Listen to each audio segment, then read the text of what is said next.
የዲጂታል አይዲ ቀጣዩ ጉዞ የመጨረሻው ፌዝ ምን ይመስላል የሚለውን ዛሬ እንመለከታለን። አሁን ተመልከቱ የምን ላይ ስቴፕ ላይ ያለ ነው፣ ምንም ፌዝ ላይ ያለ ነው።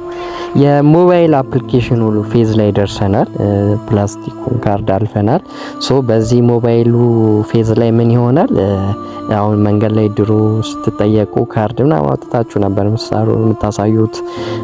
አሁን እሱ ይቀራል። ስለዚህ ስልካችሁ ላይ የገባችሁ መታወቂያችሁን፣ አይዲያችሁን ማሳየት፣ አይዲያችሁ ራሱ ቼክ የሚደረገው ስካን እየተደረገ ይሆናል ማለት ነው። እንግዲህ ስካነር ይዛሉ የተለያዩ ቦታዎች፣ መንገድ ላይ ፍተሻ ቦታዎች፣ የተለያዩ መንገድ ሰርቪስ የምታገኙባቸው ቦታዎች ላይ እንደዚህ እየዞራችሁ ስካን እያደረጋችሁ የምትሄዱ ይሆናል። ከዛም ባለፈ የተለያዩ ሰርቪሶች ከሞባይል መተግበሪያው ላይ ስለሚቆራኙ የባንክ ሰርቪስ፣ የቴሌኮም፣ የመንግስት ሰርቪሶች ኤቭሪቲንጎቹም በሞባይል መተግበሪያው እንድትጠቀሙ ይደረጋል ማለት ነው። እና የዚህኛው ስቴጅ ሞባይል መተግበሪያው ስቴጅ ላይ ትንሽ ጊዜ ከቆየን በኋላ ምን ይመጣል መሰላችሁ? ያው እንግዲህ አሁንም የሁሉ ሲደረግ እንግዲህ ቴክኖሎጂ ነው፣ እድገት ነው። ስለ ጊዜው ስለ ዘመኑ ምን እየተሰራ እንደሆነ ማንም ሰው ትንፍሽ አይልም፣ ማንም ሰው አይናገራችሁም። እንዳለ ሚዲያው የሚያወራው እንግዲህ ተመሳሳይ አጀንዳ ነው። በቃ ስለ መሰልጠን፣ በቃ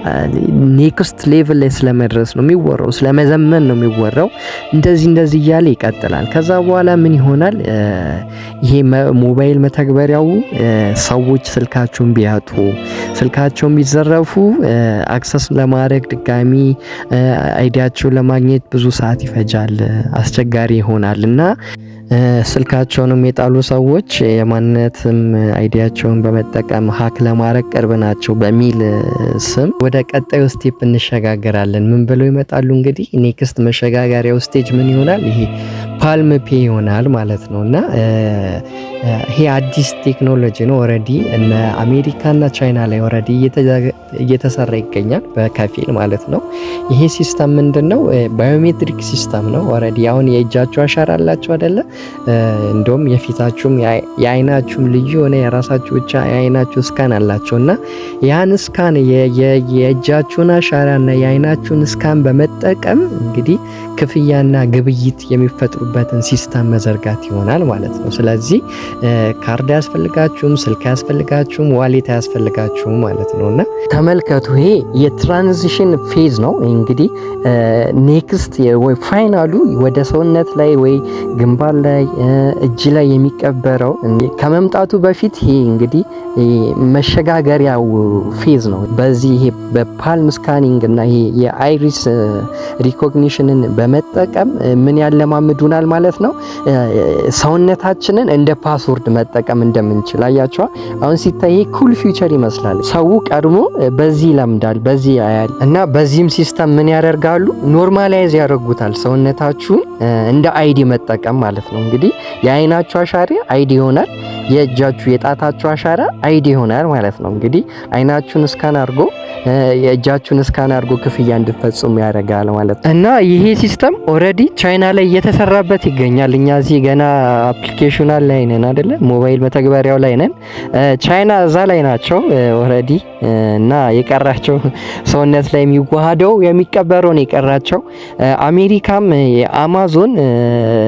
አማዞን ፔ ብሎ ይሄን ሲስተም እያስተዋወቀ ይገኛል። አሜሪካም እያስጀመሩት ነው እንግዲህ እና ግን ቻይና ላይ በዚህ ነው እንግዲህ እየኖሩ ያሉት እና እንዴት ቻይኖች ክፍያ እንደሚፈጽሙ ፊውቸሩ ምን እንደሚመስል እስኪ እቺን ቪዲዮ ተመልከቷትና እንቀጥላለን። China, and this is how advanced that cashless payment is in this country. Right, I've never seen it before actually. The Sabi Lays, I'm going to try them.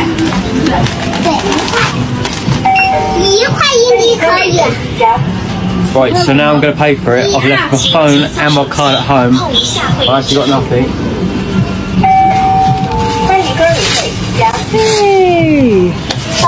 Palm pay.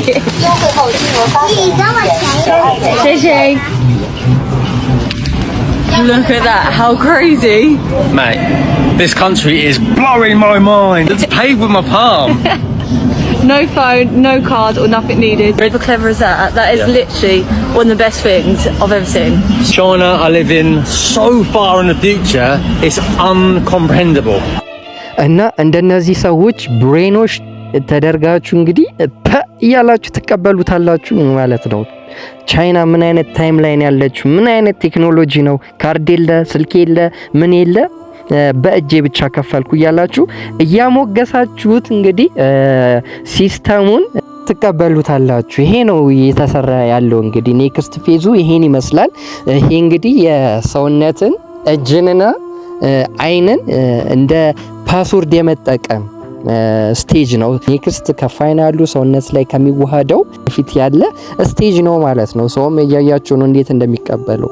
እንደ ቴክኖሎጂ እንደ መዘመን አለ አይደለ? በቃ እንደ መራቀቅ ነው ሰውም ያው አስቡት። ይሄ ሚዲያው ሲያስተዋውቀው ፕሮፓጋንዳው ደግሞ ሲነዛ ምን ያህል ሰው እየተሯሯጠ ይሄን ሲስተም እንደሚቀበል ማለት ነውና ማንም እዚህ ስቴጅ ላይ ራሱ ሲሆን በጣም የነቁ ሰዎች የተመረጡ ሰዎች ካልሆኑ ብዙ ሰዎች አይገባቸውም ማለት ነውና እንደዚህ አድርገው ነው ኔክስት ፌዙ ላይ የሚያስገቡ ማለት ነው። በፊትም በአይን ስካን በአይሪስ ስካንም የሚሰራው ፊቸር ኦሬዲ ከዚህ ጋር ተመሳሳይ ነው። ልዩነቱ ይሄ በእጃችሁ አሻራ ነው ስካን እየተደረገ ክፍያ የምትፈጽሙት፣ ያኛው ደግሞ በአይናችሁ አሻራ ይሆናል ማለት ነው። This is a normal day in the life of Chinese school children.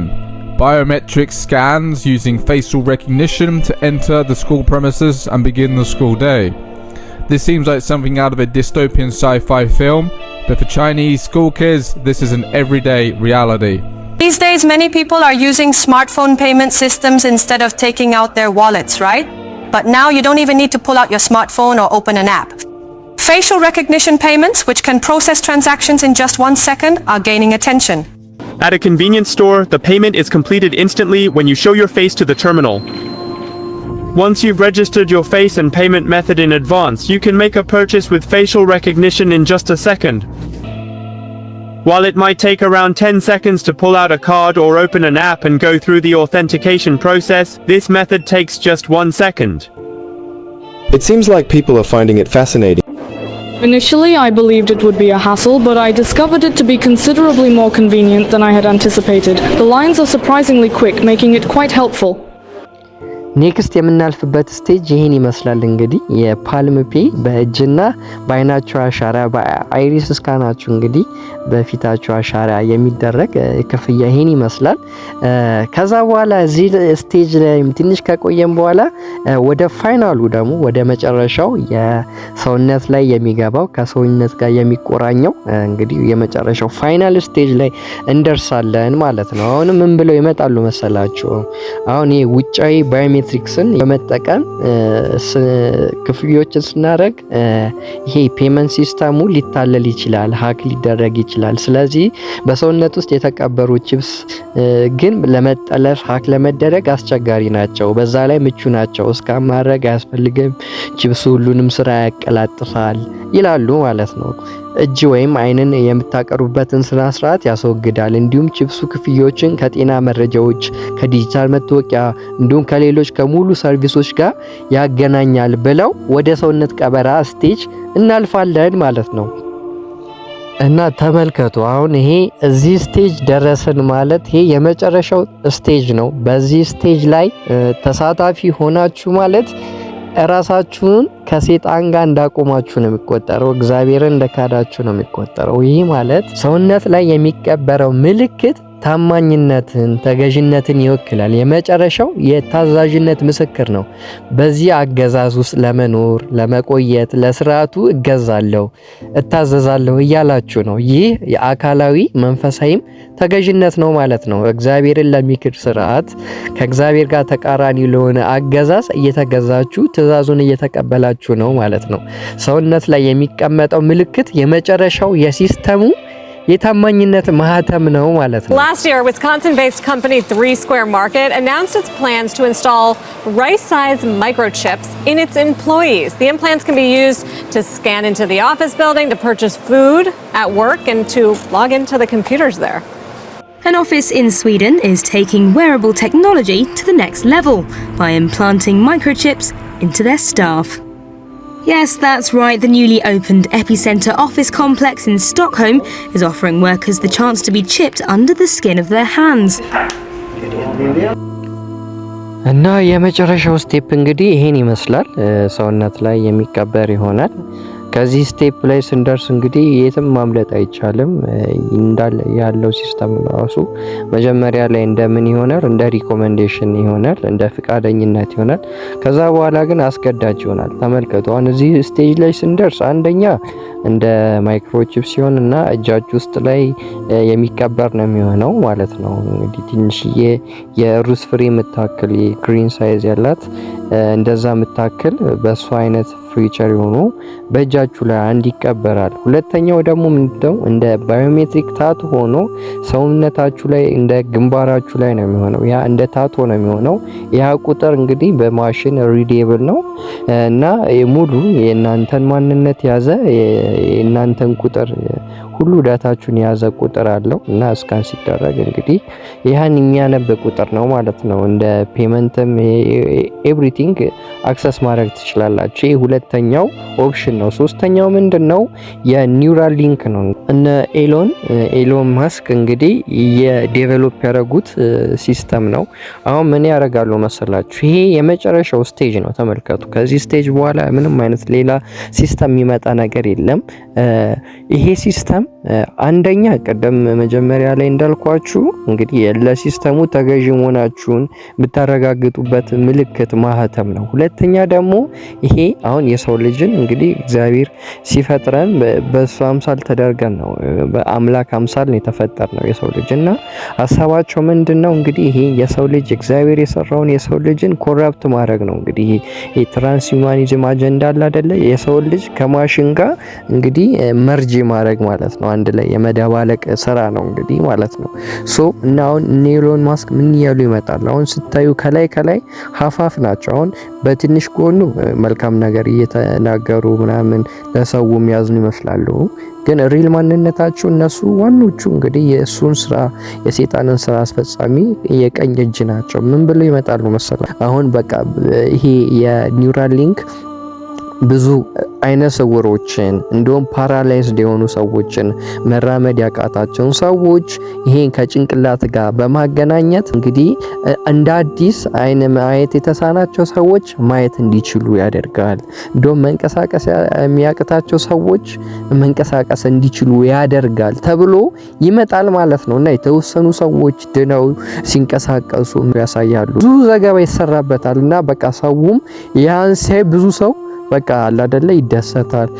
እንደ ቴክኖሎጂ ይታሰብና ዊሊንግሊ ሰው ይሄደ እንግዲህ ያኛውን መርጅ ያደርጋል ማለት ነው። ሶ በዚህ ነው አሁን የዮሐንስ ራእይ እንግዲህ ምዕራፍ 13 ትንቢት እውን ይሆናል ማለት ነው። በግንባራቸው የሚለው እንግዲህ አንደኛ ይሄ በታቶ መልክ ኤሌክትሪክ ታቶ የሚቀበረው ማለት ነው ሰውነታችሁ ላይ እንግዲህ የሚሰራላችሁ ነው። ሁለተኛ ደግሞ ጭንቅላታችሁ ላይ የሚቀበረው የኒውራል ሊንክ ነው ማለት ነው። እነዚህ ሁለቱ የጭንቅላት ወይም ግንባር ላይ የሚሆኑት ይሆናሉ ማለት ነው። That for the first time, his company Neuralink implanted a brain chip in a human as part of a preliminary clinical trial. This is fascinating. Neuralink aims to help people living with debilitating conditions communicate and control external devices with their thoughts. And Will Reeves sat down with the patient who received that implant in an exclusive broadcast interview. He is with us now in Atlanta, Georgia. Will, good to see you. And this story here, it's a big one. It certainly is, DeMarco. It's the future is arriving faster and faster these days, and it was my honor to get to sit with Nolan Darbaugh, who was a fantastic subject, a great guy. He's been through a lot, paralyzed for nearly 8 years now, but he says this Neuralink device has really changed his life. ስለዚህ አሁን በዚህ ጊዜ ምን ማድረግ እንችላለን የሚለውን ደግሞ በቀጣይ እንመልከት ማለት ነው እና ፕሮግራማችንን እንጨርስ። ተመልከቱ አሁን እዚህ ጋር አንዳንድ ሰዎች እንዴት ነው ኮሜንት ላይም ሳይ ነበርና እንዴት ነው ማምለጥ ምንችለው ምን ማድረግ እንችላለን ስትሉ ነበር። ነገር ግን ምክንያቱም ይሄ አንድ ማምለጫ ወይ ብቻ የለውም፣ ፕሮፌሲ ነው እንግዲህ ትንቢት ነው የሚፈጸም የእግዚአብሔር ቃል ነው። እንግዲህ የእግዚአብሔር ቃል ማንም ቢመጣ ምንም ቢመጣ አይቀይሮም፣ እንግዲህ ከመፈጸም ወደ ኋላ አይለም። ስለዚህ ምንድነው ማድረግ ምንችለው? ጊዜውን እየዋጀን እንግዲህ ሬዲ መሆን ነው፣ ራሳችንን ማበርታት እና ራሳችንን ማዘጋጀት ነው። ስፒሪቹዋል የሆነ ፕሪፓሬሽን ነው የሚያስፈልገን ማለት ነው። ኮሚኒቲ መፍጠር ምክንያቱም ይህን ጊዜ ከባድ ነው የሚሆነው። ብቻችንን ማለፍ ይከብዳል። ስለዚህ ብዙ ነገር አንድ ላይ የምንረዳዳበት ብዙ ነገር ሼር እናደርግበት ማለት የሆነ ማህበረሰብ መፍጠር ማለት ነው። ጓደኛ የሆነ ግሩፕ መፍጠር። ሌላኛውና ዋነኛው ደግሞ ምንድነው እንግዲህ ጸሎት ነው። እንግዲህ ስፒሪቹዋሊ ጠንካራ መሆን አለባችሁ። በዚህ ጊዜ መደንገጥ፣ መፍራት ምን አደርጋለሁ ምናምን እንደዚህ ካላችሁ በአንድ ጊዜ ነው እንግዲህ የምትወድቁት ማለት ነው። ምክንያቱም ይሄ መጋደላችን ከደምና ከስጋ ጋር አይደለም፣ ከአለቆች፣ ከስልጣን፣ ከዚህ ዓለም ከጨለማ ዓለም ገዢ እና ከሰማያዊ ስፍራ ካለ ከክፉ መናፍስት ጋር ነው ማለት ነው ውጊያችን እንግዲህ። ስለዚህ ጸሎት ትልቅ ዋጋ አለው ማለት ነው። በክፉ ቀን ለመቃወም ሁሉንም ፈጽማችሁ ለመቆም እንድትችሉ የእግዚአብሔርን ዕቃ ጦር አንሱ ይለናል። የጦር ዕቃችን እዚህ ጋር ማን ነው ማለት ነው እንግዲህ አቅም የለንም እኛ፣ ጉልበት የለንም። ኃይላችን ማን ነው? እግዚአብሔር ነው፣ አምላካችን ነውና ጸሎት ትልቅ ዋጋ አለው ማለት ነው። ምክንያቱም በዚህ ጊዜ ነፍስን የመቀማት ስርዓት ነው እንግዲህ ይሄ እንግዲህ የመጨረሻው ፈተና ነው።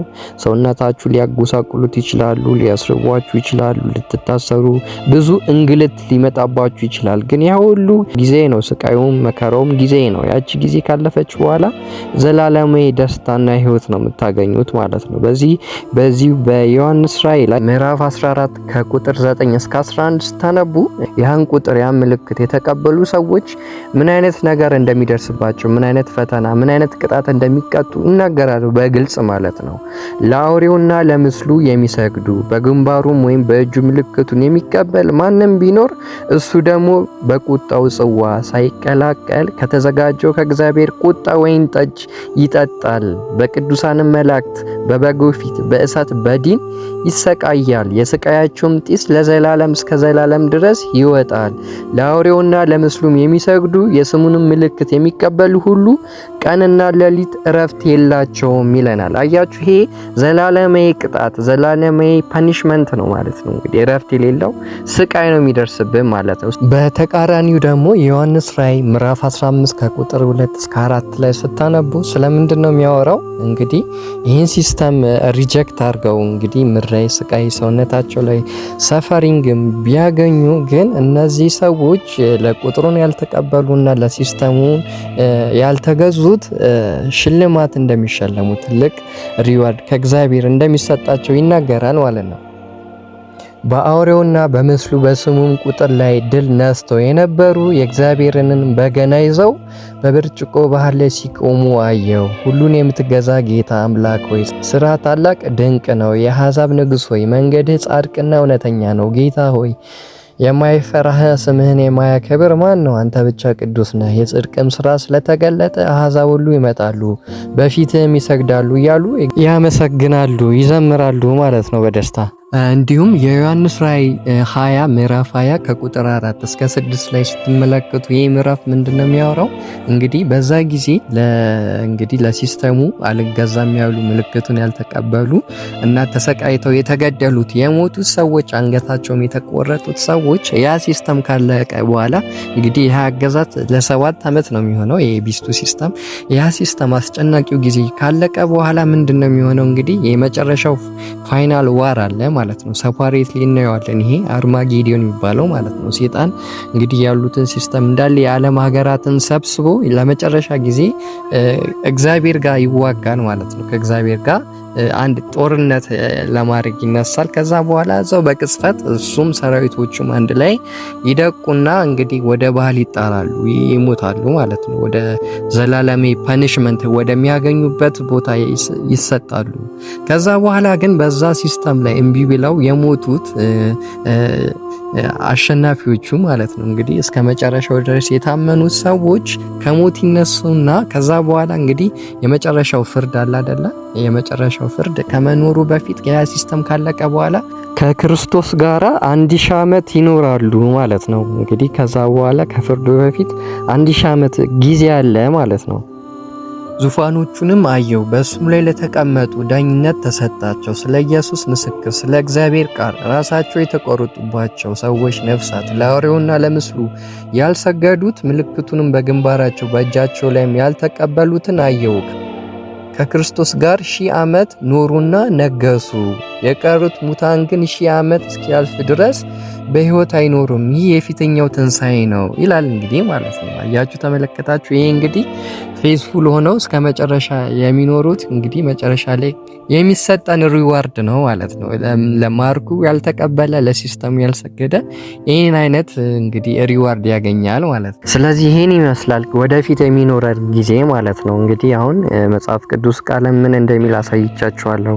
ከዚህ በኋላ ደግሞ ምን አይነት ሲስተም እንደሚመጣ ስቴጅ ባይ ስቴጅ እንዴት እያሉ ወደዛ ሲስተም እንደሚሄድ አሳይቻችኋለሁ። ስለዚህ አሁን ታይም ላይኑን አይታችኋል።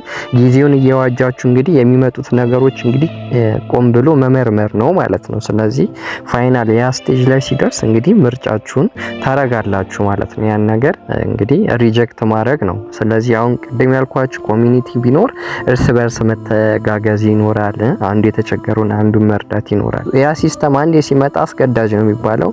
ምግብ አታገኙም፣ ከብዙ ነገር ነው እንግዲህ የምትታገዱት። የዛኔ ሰርቫይቭ ለማድረግ እንግዲህ ስለሚከብዳችሁ የተወሰነ ምግብ ቀድማችሁ ማስቀመጥ፣ ውሃ ማስቀመጥ ይሄ ቢቻል ጥሩ ነው እና ስፔሻሊ ደግሞ አሁን ኦፍ ግሪድ የሚባለው ኑሮ ማለት ነው። አሁን ከተማ ላይ መኖር በዛ ጊዜ ያ ታይም ሲመጣ የትም መንቀሳቀስ አትችሉም፣ የትም ማምለጥ አትችሉም። አስቡት፣ ኤቭሪቲንግ እንግዲህ እስር ቤት ነው። ስለዚህ ቢቻል እንግዲህ እንደ ቢቻል ወደ የሆነ ከከተማው ውጪ የሆነ ቦታ ላይ መኖር ራሳችሁ ተክላችሁ ራሳችሁንም እያረጋችሁ እንደዛ አይነትም ዝግጅት ያስፈልጋል ማለት ነው። ምክንያቱም ከተማ ሆናችሁ እምቢ ማለት አይቻልም ማለት ነው። እንግዲህ ስቃያችሁ ይበዛል ስለሆነ እንደዛ ስለሚመጣ ማለት ነው። ሌላኛውና ዋናው ደግሞ ምንድነው እንግዲህ በዚህ ታይም ላይ ቤተክርስቲያናት ከከተማ እየወጣችሁ ገዳም ነው የምትገቡት። ብዙ ሰዎች እንግዲህ የሚያመልጡት በዚህ ወይ ነው። እግዚአብሔር የእስራኤልንም እንግዲህ ህዝቦች ከግብጽ ሲያስመልጥ በበረሃ እንግዲህ በምንም ምግብ ውሃ በሌለበት በረሃ መርቷቸዋል። አለት ላይ ውሃ ያፈለቀ ከሰማይ ላይ እንግዲህ ምግብ ህብስት እያወረደ ነው እንግዲህ የሚመገባቸውና ታማኝ ከሆናችሁ ይሄን ጊዜ ደግሞ ለሱ የታመኑት ለሱ እስከ መጨረሻው ድረስ ሰፈር ያደረጉት እግዚአብሔርን የለመኑት ያመልጣሉ። እግዚአብሔር ልጆቹን ይጠብቃል ማለት ነው። ስለዚህ መበርታትና መጽናት ይኖርባቸዋል ማለት ነው። ከዚህ በኋላ ያለውን ነገር የምትዩት እንዳለ እንግዲህ ሾው ነው የሚሆነው። አሁን አንዴ ካወቃችሁ ታይም ላይኑን ከዚህ በኋላ ምን እንደሚመጣ ካወቃችሁ ጊዜው እንዳለ ይሄ እንደሆነ ካወቃችሁ እንግዲህ ራሳችሁን ሬዲ ታረጋላችሁ ማለት ነው። አትደለሉም። በፋንሲ ኔም ዜና ላይ በሚቀርበው ምናምን ቴክኖሎጂ እንደዚህ ሆነ የሚባለው ነገር ሁሉ አይሸውዳችሁም። ነቅታችሁ ትጠብቃላችሁ። ምክንያቱም ይሄ ነፍስን ጋርድ የማድረግ ስራ ስለሆነ ማለት ነው። ነፍስን የመንጠቅ ስራ ነው የሚመጣው እና እንደዚህ ሆናችሁ ትጸናላችሁ ለማለት ነው። ስለዚህ ታይም ላይኑ ይሄን ይመስላል፣ ጊዜው ይሄን ይመስላል። በሌላ እንግዲህ ኔክስት ደግሞ ፕሮግራም አንታይ ክሪስቱ እንዴት እንደሚመጣ በሱ ሲስተም ላይ እንዴት አይነት ጊዜያት እንደሚኖሩ ከዛ በኋላ በጣም የሚኖሩ ብዙ ዲሰፕሽን አሉ። እነሱን ደግሞ እንመለከታለን። እስከዛ እንግዲህ ሰላም ቆዩ። እግዚአብሔር ከእናንተ ጋር